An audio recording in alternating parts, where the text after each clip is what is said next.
Mesdames et messieurs de la presse, soyez les bienvenus à ce petit point de presse. Après avoir longtemps observé la situation socio-politique qui prévaut aujourd'hui dans notre pays, je me dois de vous dire, en tant qu'opérateur politique, que nous vivons un tournant décisif de notre histoire.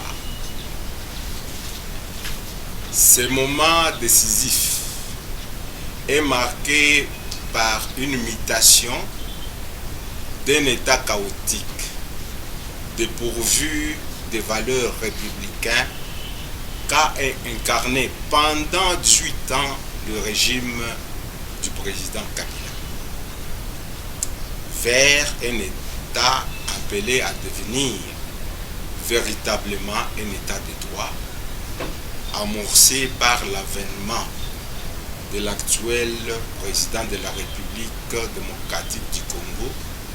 J'ai cité son Excellence M. Félix Tshisekedi Tshilombo. Cette nouvelle dynamique exige de nous tous un changement radical de mentalité et la capacité de savoir distinguer les biens du mal. Ainsi, devons-nous nous rendre compte qu'en tant qu'animateurs des institutions publiques, gestionnaires ou encore comme dirigeants quelque part, avons longtemps sombré dans la médiocrité ou desservi le peuple en privilégiant nos intérêts égoïstes à tel point qu'aujourd'hui les stigmates de la mauvaise gestion sont permanents.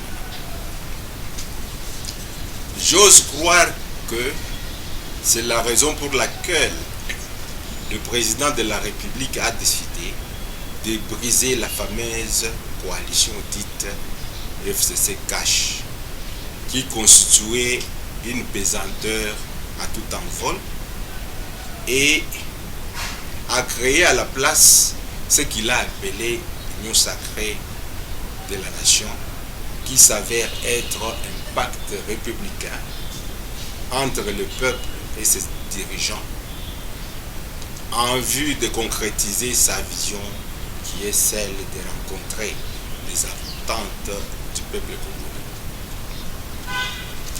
Pour ma part, j'ai intériorisé cette vision qui, de mon point de vue, pourra changer la physionomie de notre pays, et de sitôt j'ai pris le courage de démissionner du PPRD que j'ai servi pendant des années sans résultat valeureux. En revanche, nous avions été pris en otage pour pousser la machine qui était mise en place au fin de réaliser et sauvegarder les intérêts des individus au détriment du peuple. Car au niveau national, régnait un ordre politique monolithique avec une convergence de toutes les actions vers la seule personne de M. Kabila et celle de ses acolytes qu'il avait truffé dans toutes les institutions du pays. Personne, alors personne, ne pouvait poser un acte qui desservait M. Kabila et son groupe sans être inquiétés par leur lignée, M. Kalev Moutonde et son groupe. Aucune institution ou service public ne pouvait fonctionner sans leur interférence. Et en province, surtout au Katanga après le départ de Moïse Katumbi comme gouverneur, et après l'installation de Province 7, la Kabylie s'est employé à ne placer chaque fois à la tête de la province du Haut-Katanga que des gouverneurs à sa solde. Des personnes à tout faire pour leur mentor de la Kabylie. Ils ont toujours empêché même l'Assemblée provinciale du Haut-Katanga d'exercer sa prérogative de contrôler l'exécutif. Jamais dans l'histoire du Katanga on a vécu pareille chose qui s'apparente à une colonisation d'une province par des individus prêts à tout sacrifier pour leurs intérêts sordides. C'est pour cela que nous sommes prêts maintenant à barrer la route à tous ces messieurs et à accompagner le chef de l'État dans sa mission d'éradiquer les antivaleurs dans lesquelles la Kabylie a plongé notre pays. Mon équipe et moi-même ne cessons de multiplier les démarches auprès du chef de l'État pour que cet état de choses s'arrête vite. Car nous apprenons par ailleurs que certaines personnes, pour se maintenir, cherchent à tout prix à phagocyter les milieux présidentiels. Voilà, mesdames et messieurs de la presse, mon petit mot d'introduction. Et à présent, je me livre à vous pour éventuellement répondre à quelques questions qui me seraient posées. Je vous remercie. C'est-à-dire ici, ce qui importe, c'est quoi? Ce sont les idées. C'est-à-dire adhérer aux idées qui pourront faire éventuellement que ce pays puisse changer. Et ces idées ne nécessitent pas qu'elles soient nécessairement définies par tel autre camp. Mais ce qui est vrai, c'est qu'aujourd'hui, avec l'idée que le chef de l'État actuel a lancée, en créant l'Union sacrée de la nation, et lorsque vous entendez ce qu'il veut ou les objectifs poursuivis, je crois qu'il y a lieu d'y accéder. Que de stagner tout ça avec des idées qui ont prévalu, tout ça, et qui aujourd'hui ont prouvé leurs limites. Parce qu'aujourd'hui, tel que je viens de le dire dans mon introduction, nous vivons un non-État aujourd'hui. Et c'est là après, je sais pas, suffisamment d'années du pouvoir de Kabila, de la Kabylie. Voilà ma préoccupation. Et la deuxième question, c'est par rapport à cette vision. Vous considérez que c'est une vision qui va aider à changer la physionomie de notre pays? Qu'est-ce qui vous rassure? Bon, d'abord, la terminologie, la union sacrée de la nation, ce n'est pas moi qui l'ai inventé, non. C'est le chef de l'État lui-même qui a intitulé, n'est-ce pas, ce qu'il veut faire maintenant, comme étant une union sacrée qui va sceller entre les dirigeants et le peuple congolais. C'est lui qui a défini ainsi. Donc, quant à ma conviction, n'est-ce pas, sur le fait que cette union pourrait changer quelque chose, c'est lorsque nous observons maintenant là, nous sommes en train de constater que petit à petit, il y a quand même une évolution, un petit changement. Dès que le chef de l'État, Tshisekedi, l'actuel chef de l'État, est entré en fonction, il a eu à prendre certaines mesures très urgentes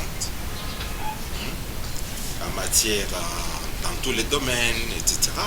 Mais ce qui me fait croire que les choses peuvent aller de l'avant, c'est parce que, vous savez, un État, pour qu'il soit réellement État, c'est quand il y a le droit. Ceux qui commettent, donc on crée un État de droit, ceux qui commettent les infractions, etc., sont arrêtés, ainsi de suite. Que les systèmes d'impunité cessent. Et le chef de l'État l'a démontré, le chef de l'État actuel l'a démontré par les actes. Vous avez suivi ce qui s'est passé. Après une année, tout ça, il n'a pas hésité de mettre en cause son ancien directeur de cabinet qui aujourd'hui est en train de purger une peine en prison pour avoir détourné. Mais ce qui ne fut pas le cas à l'époque. Nous avons évolué avec les systèmes anciens, tout ça, tout était bon. Cependant, il y avait une espèce de laxisme dans la façon de faire. Vous voyez? Donc, pour moi, ce sont des signaux tout à fait des signaux qui ne trompent pas qu'on peut quand même aller de l'avant. Donc, la politique, on ne la fait pas comme ça pour ne rien gagner. Non, la politique, on la fait. Alors, je la fais comme acteur politique. La sortie médiatique d'aujourd'hui s'inscrit dans le cadre, comme je vous ai dit, de l'observance, je sais pas, de ce qui existe aujourd'hui. J'ai mis peut-être beaucoup de temps, nombreux d'ailleurs, je me rappelle même quelqu'un, les jours où j'avais démissionné, tu peux perdre, quelqu'un m'avait interpellé en me disant que mais monsieur Touli, voilà, pourquoi seulement aujourd'hui vous avez mis beaucoup de temps, tout ça et consort. Non. Je crois que pour des hommes sensés, il n'a jamais été trop tard de faire mieux. Aussi, il faut juger de l'opportunité, n'est-ce pas, pour poser un acte. Même en ce qui concerne les magistrats, ils disent qu'il peut y avoir un infracteur qui a une personne qui a commis l'infraction, mais il faut aussi juger de l'opportunité de la poursuite, parce qu'il faut poursuivre la personne au moment opportun, parce que pour éviter que éventuellement que la poursuite soit même une occasion de troubler l'ordre public. Maintenant, en ce qui nous concerne maintenant là, avec notre sortie, c'est quoi? Je vous ai dit que il n'est pas trop tard de mieux faire.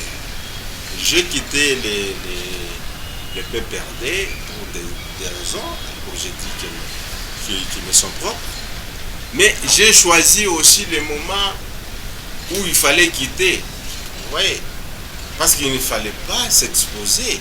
Il ne fallait pas s'exposer, disons, à la colère même des gens avec qui on était.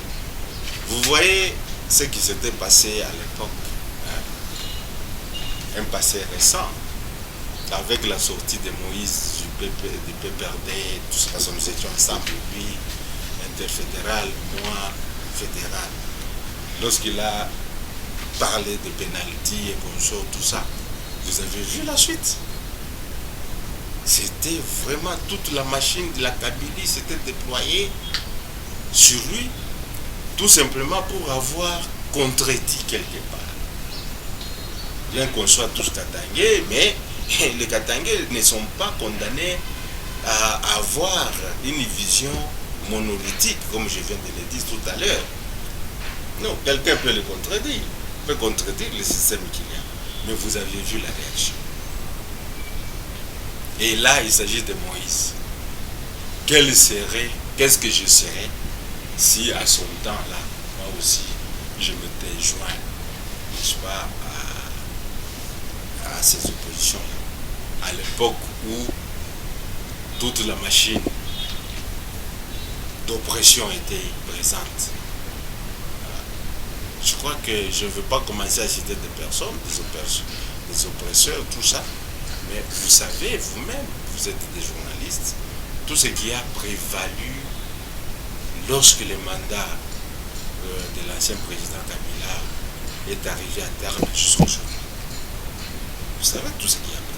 Comment la machine FCC avait fonctionné. Donc c'est vous dire que moi j'ai choisi un moment opportun où je ne serai pas inquiété outre mesure. Parce que vous vous souviendrez, je ne sais pas si vous étiez ici en ville, lorsque j'étais parti à Kasumbalesa, rien que pour répondre, parce que Moïse venait, il m'avait appelé pour qu'on se voit. Il avait dit qu'il avait un message à me donner.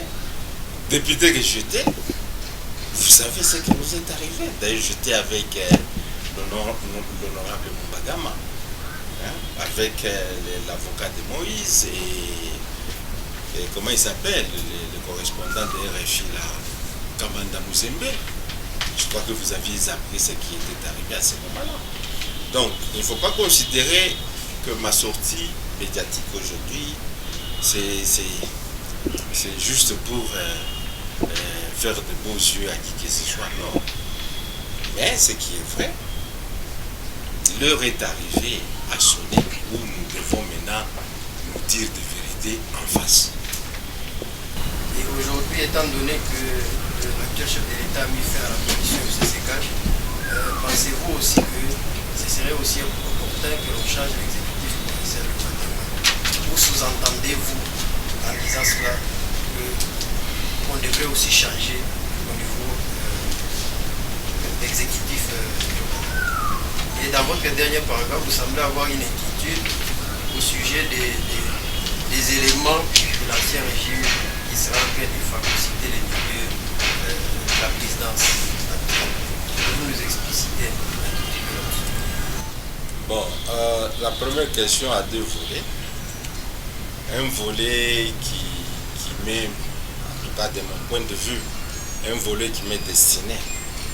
Cependant, un autre volet, je crois que ce n'est pas moi qui peut répondre, ce sont les instances supérieures, les instances dirigeantes actuelles qui pourraient éventuellement répondre à ça. Je commence par le volet qui me concerne. Vous dites que... Répétez un peu ce que vous avez dit. Vous avez dit que j'ai expliqué qu'on avait placé, la Kabylie a placé les gens.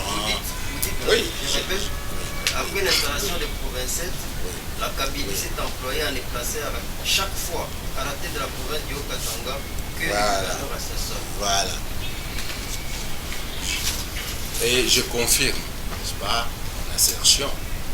Parce que depuis que j'ai commencé à animer, j'avais commencé à animer les Bepardé, au Katanga, tout ça, jusque maintenant, j'ai été aussi au centre de toutes les tractations qu'on menait au niveau de Kinshasa pour placer les gens. Parce que moi-même aussi, j'étais concerné quelque part à un certain moment. Mais ce qui est vrai, c'est que je vous dis que c'est la vérité.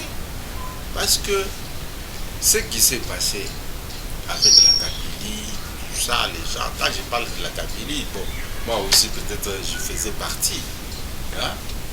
Maintenant on était ensemble. Mais ce qui est regrettable, c'est quoi? C'est le fait que même quand on devait discuter, n'est-ce pas, du ticket pour mettre les placés de gouverneurs au Katanga, jamais. Et puis vous vous étonnerez que je vous dise que à cette tractation, des fois, il n'y avait même pas un seul Haut-Katangais qui était là pour suivre comment ou participer aux discussions menant, c'est-à-dire à placer un gouverneur. Non. C'est tout simplement le clientélisme qui avait prévalu. Les gens, et moi-même, je vais aujourd'hui peut-être vous dire quelque chose de très confidentiel et que j'estime comme étant une chose très grave. Moi-même là, un jour, un secrétaire, l'un de nous, bon, il y a eu plusieurs secrétaires généraux, je peux perdre, mais quand il s'est agi maintenant Vous vous souvenez, au moment où bon, le gouverneur Kazembe devait partir, tout ça, bon, les gens commençaient à faire des supputations pour chercher qui allait le remplacer. Maintenant, je vous dis qu'un secrétaire général, je peux perdre, m'avait appelé, moi étant ici, m'a fait venir à Kinshasa. J'étais parti, m'a fait poireauter 2 jours, 3 jours, et le 4e jour, il me fera recevoir par l'un de ses amis pour me dire que bon voilà, le poste là-bas, que part et qu'on sort, tout ça. Est-ce que avez-vous 2 millions de dollars à mettre sur la table maintenant pour que vous soyez gouverneur? Et là, vous savez que j'ai manqué même la réponse à lui donner. Je lui avais dit que j'étais vraiment très étonné et sidéré que quelqu'un me pose cette condition. Donc, quand je vous dis ça, je sais. Je vous ai dit que là-bas, j'affirme et j'assure ce que je dis. Donc, la Kabylie, quand je parle de la Kabylie, c'est le régime passé avec tous les que vous connaissez. Je peux même commencer à les citer, mais je ne veux pas que ça soit comme une attaque personnelle envers les gens. Il s'est passé beaucoup de choses. Je vous ai dit que moi-même, j'étais à l'épicentre même de toutes les tractations qui concernaient le placement de l'enfant. Et quand je vous dis là-bas, je vous dis que on a placé que des gens qui devaient servir en connaissance de cause. Est-ce que savez-vous, vous avez, et là maintenant, j'émigre sur le 2e volet de votre question, quand vous avez dit que moi je ne veux pas parler des individus, tel gouverneur, non. Je vous ai dit que nous avons été embrigadés, nous sommes dans un système là, surtout au Katanga, un système de servir les gens. Est-ce que savez-vous que présentement, au moment où je vous parle, savez-vous que là-bas au gouvernorat, il y a un contrat, un marché de gré à gré qui a été passé entre le gouvernorat et M. Obemina pour le nettoyage de ces bâtiments. Et M. Obemina, là-dedans, dans ce contrat, avec ce contrat, il touche pas moins de 250 000 dollars le mois. Savez-vous? Et ça, c'est la réalité. Je mets quiconque à défi qui vient ici me prouver le contraire. Vous comprenez? Il y a les cas sont légion. Hein, n'est-ce pas? Il ne faut pas me tirer le verre du nez pour que je dise tout maintenant. Non. Il y aura un temps où nous dirons l'essentiel acquis des droits aux personnes qui pourront quand même essayer d'évaluer tout ce qui se passe. Que recherche Louis Tolé dans tout ce pèlerinage? Je me rappelle que c'est vous, Jean, qui étiez venu après que j'ai été à Kasumbalesa rencontrer Moïse. C'est vous qui étiez venu me poser des questions ici. J'ai encore l'élément ici. Je vous avais dit que je n'avais pas compris la réaction de mon parti politique par rapport à ce que j'avais fait. Parce que Moïse, tel que j'avais dit à l'époque, Moïse, je ne sais pas si on peut encore nous citer 3-4 personnes qui aient fait la campagne de Kabila à l'époque, en commençant par 2006, qui avait fait la campagne au Katanga autant que nous deux, Moïse et moi. En 2006, Moïse n'était pas encore le gouverneur. Disons, en 2006, pendant la campagne, il n'était pas encore, c'est après la campagne qu'il a été gouverneur. Et on l'a fait. Et moi, j'étais un fonctionnaire. On nous avait recrutés pour faire la campagne, on l'avait fait. Comme ça, sans exiger quoi que ce soit. Et après, Moïse est devenu gouverneur, et ainsi de suite. Lorsque nous arrivons en 2011, aux élections de 2011, il y a eu encore des 10 ans, c'est ainsi de suite, tout ça et consort. Et on a de nouveau fait la campagne. Voilà. Je vous avais dit à l'époque, quand vous m'avez interrogé, je vous avais dit que non, nous ne comprenons pas ce qui se passe ici, dans notre famille politique. C'est la diabolisation pour un petit rien, etc. Alors que nous sommes appelés, nous tous, nous sommes des Congolais, et il peut y avoir, c'est tout à fait normal qu'il y ait des contradictions entre les citoyens de ce pays en ce qui concerne la gestion de la chose publique. Vous voyez? Bon, maintenant, vous dites que j'ai émigré. Non, ça c'est peut-être une partie de l'histoire que vous ne connaissez pas trop bien. Moi, je n'avais jamais démissionné, même en ce moment, au moment où j'étais avec KTV. Vous pouvez demander aux dirigeants du PPRD. Je n'avais jamais démissionné du PPRD. C'est maintenant seulement que je viens de le faire. J'ai posé un acte tout à fait solennel en écrivant ainsi de suite. À l'époque, il y a eu un jeu politique qui avait consisté à aller, c'est-à-dire rapprocher KTV. Et chose bizarre, on m'a même reproché ça. KTV qui était à l'AR et avec l'ensemble à l'époque, on sort tout ça. Non.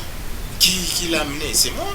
C'est moi qui était parti à Bruxelles, le prendre, il l'a amené à côté de la Kabylie. Moi, je pensais qu'on pouvait, quand même, il pouvait nous être utile, etc.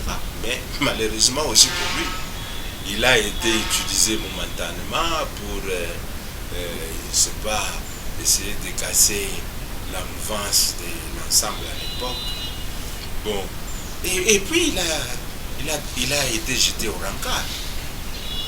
Vous voyez? Donc ici, ce n'est pas un problème de migration que j'ai été, tout ça. Moi, depuis que je suis entré, je suis parti de ma qualité de fonctionnaire. Je suis parti fonctionnaire en politique.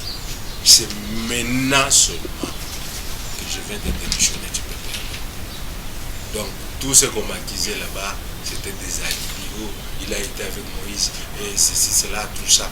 Et cela ne prévalait que seulement au moment où il y avait un enjeu, il fallait imposer tout ça. Et tout ce temps, personne ne m'a approché de quoi que ce soit. J'ai fait 7 ans comme exécutif fédéral. Tu peux regarder. Je ne sais pas si j'ai satisfait. Quelle lecture faites-vous de ce qui se passe à l'Assemblée provinciale du Haut-Katanga? En ce qui concerne l'Assemblée provinciale, je viens de Kinshasa, il y a si peu. Je dois avouer que je ne maîtrise pas, c'est-à-dire, je ne maîtrise pas complètement les tenants et les aboutissants des enjeux qui prévalent aujourd'hui au niveau de l'Assemblée provinciale. Cependant, tout ce que je peux noter, c'est le fait que j'ose croire que tout ce qui se fait là-bas s'inscrit aussi, n'est-ce pas, dans le cadre de ce que je vous ai dit. Je dis que nous sommes en train de vivre une mutation, n'est-ce pas, vers d'un État qui n'était pas, moi je ne peux pas qualifier le régime passé comme étant un État. Quoi qu'on dise, j'ai même entendu quelqu'un dire que c'est ça,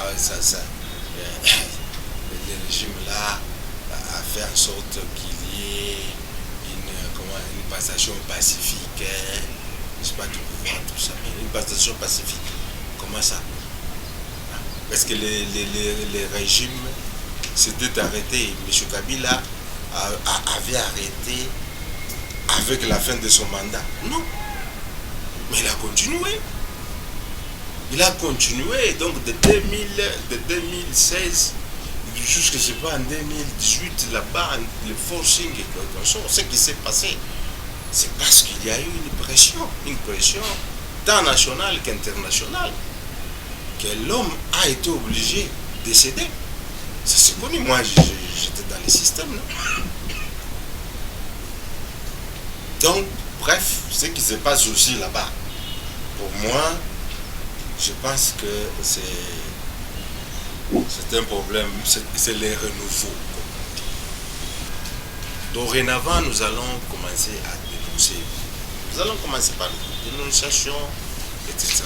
Et expliquer, faire des démarches. J'ai dit dans mon document que nous sommes en train de multiplier des démarches auprès du chef de l'État pour qu'ils comprennent que tout ce qu'il veut faire au niveau national, là, la lutte qu'il fait au niveau national, doit se faire aussi dans des provinces. Parce que c'est, vous savez, c'est loin du chat que la souris danse. Quand le chat est très loin, la souris, quelque part là, dans la cuisine, est en train de danser. Vous voyez? Donc, c'est la même chose. Ici en province, je vous ai dit, je vous ai parlé des contrats qui sont là-bas. J'en ai beaucoup ici. Vous voyez ce document que vous voyez ici? Le document ici. Nous n'allons pas commencer à parler sans preuve. Nous allons commencer à réunir toutes les preuves, je sais pas, pour que éventuellement mettre en accusation des gens qui s'amusent à détourner les deniers publics de l'État. C'est notre argent, à nous tous. Par conséquent, on ne peut pas admettre qu'un quidam se permette de jouer avec l'argent de la province. Ça, c'est un dossier. Et je viens de recueillir des éléments, des indices de détournement d'un ancien Premier ministre. Un ancien Premier ministre qui a pu, c'est en rapport avec les pas de porte qui ont été détournés en 2011-2010, les pas de porte de 40 millions de dollars que Fortune, une société Fortune, avait payé à ce truc, tout ça. Et les gens, comme je vous ai dit là, les gens de Kinshasa, s'en ont approprié.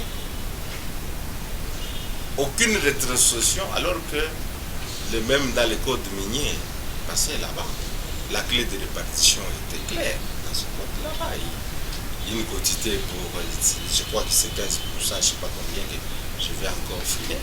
Mais il s'avère que un ancien Premier ministre, je crois il était à l'époque ministre des Finances, aurait donné même l'ordre au gouverneur, j'ai les documents, je ne parle pas des choses comme ça, il a donné un ordre au gouverneur de la Banque centrale pour créer un sous-compte dans lequel qui allait abriter cet argent-là. Pas de bon. Maintenant, les propriétaires là, les gens de Sotumico, jusqu'à aujourd'hui, ne font que réclamer leur quote-part. Alors, nous allons nous taire, vous allez nous demander en quelle qualité que nous intervenons. Non, la province appartient à tout le monde. À tout le monde. Nous tous, nous sommes concernés par la gestion de la chose publique. Les gens là qui gèrent sont comptables de nous. Donc, de ce fait, je n'ai pas à avoir une qualité spéciale pour intervenir ou pour m'impliquer dans quelque chose. Ma qualité, c'est celle des Congolais. Et quel est votre point de vue par rapport à la démission du Premier ministre Ilunga Ilunkamba et comment trouvez-vous l'avenir politique de la RDC? Le Premier ministre a démissionné, c'était une bonne chose, mais il serait, je crois, confortable pour lui d'avoir démissionné lorsqu'on le lui demandait. Vous voyez, lorsqu'on lui demandait de démissionner, il aurait pu le faire. Mais cette fois-ci, il l'a fait un peu plus ou moins par contrainte, parce que tout simplement, il y a eu un vote positif des motions de censure, tout ça, de défiance plutôt, tout ça, qu'il a fait partir. Bon. Ça fait partie de ce qu'on peut appeler des péripéties politiques, tout ça. Bon, il a été contraint de partir. Quand à savoir s'il y a de l'espoir, tout ça, oui, il faut toujours espérer. Tant que l'on vit, nous devons avoir de l'espoir. Parce que de l'espoir, pourquoi? Parce qu'aujourd'hui, le Congo est en train de patauger, tout ça. C'est parce que nous faisons partie de ce qu'on appelle des jeunes pays, donc des pays de la jeune démocratie. Vous savez, lorsque vous voyez les États tels que donc de vieilles nations, comme on les qualifie, tels que la France, les États-Unis, ils sont passés par plusieurs étapes. Là où nous sommes, là, et aussi ont été. Donc, je crois que la démocratie, et surtout qu'elle est c'est-à-dire d'une culture importée, parce que dans nos États africains à l'époque, parce qu'il y avait des États traditionnels africains, tout ça, il n'y avait pas cette forme de démocratie que nous avons actuelle. Ce qui fait que aujourd'hui, maintenant pour nous accommoder à la démocratie que les Européens nous ont amené, nous sommes en train de tâtonner. Mais je pense que c'est déjà le commencement, et avec l'actuel pouvoir qui est là, l'actuel régime de Félix, en voyant un peu sa détermination, nous faisons croire que les choses iront de l'avant. Que dites-vous par rapport aux messages des haines qui sont lancés à travers les réseaux sociaux pour ce qui concerne le Grand Katanga? Bon, vous parlez de messages de haine ou des messages de haine qui sont lancés sur les réseaux sociaux. Moi, en tout cas, pour ma part, je ne sais pas encore entendu. Hein? Je ne sais pas qui aurait dit quoi, contre qui, tout ça. Bon, peut-être vous pouvez, compte tenu de, c'est-à-dire des informations qui sont à la une.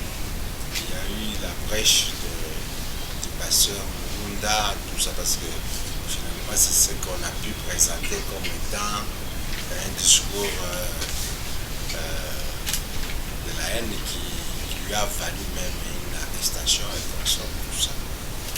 Bon, moi je pense que aujourd'hui, quand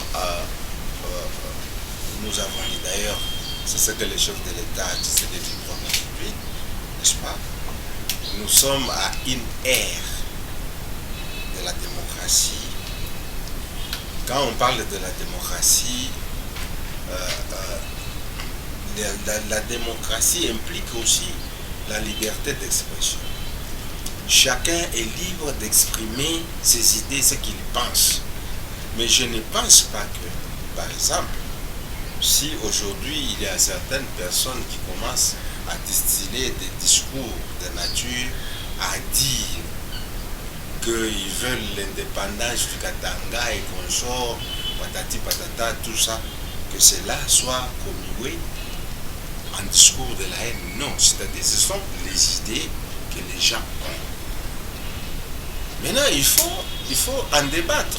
Il faut qu'on sache si ces idées-là sont valables aujourd'hui ou pas.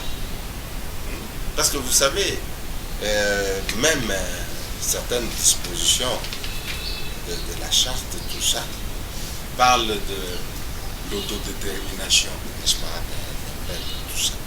Mais cette autodétermination, lorsqu'on la demande, elle requiert certaines conditions.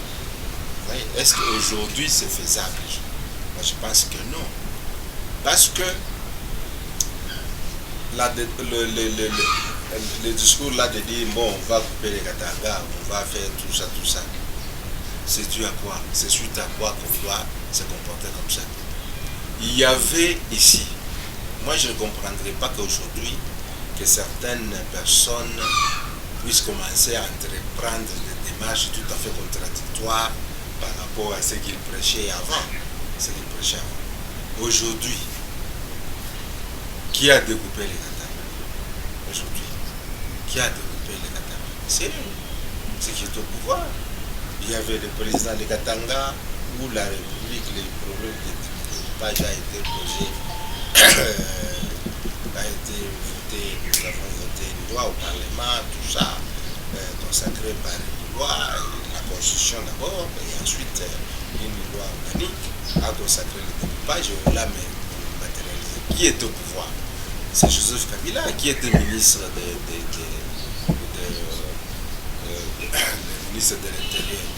C'est l'actuel gouverneur Mouyej. Et je me rappelle à l'époque, en 2015, nous avions été, quand j'étais encore député, nous avions été discuter de la question à Safer Faribit.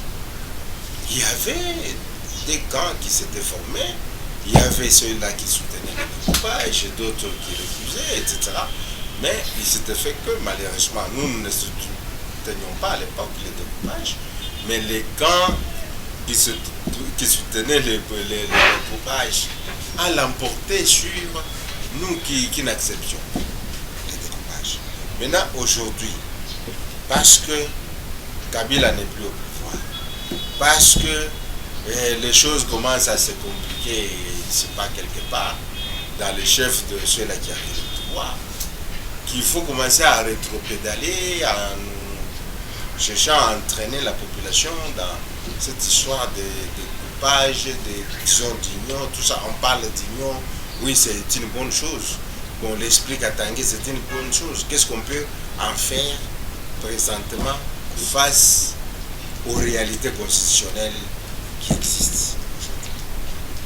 Donc, ce sont c'est encore un débat. Moi, je ne donne pas une position tranchée en ce qui concerne cette question.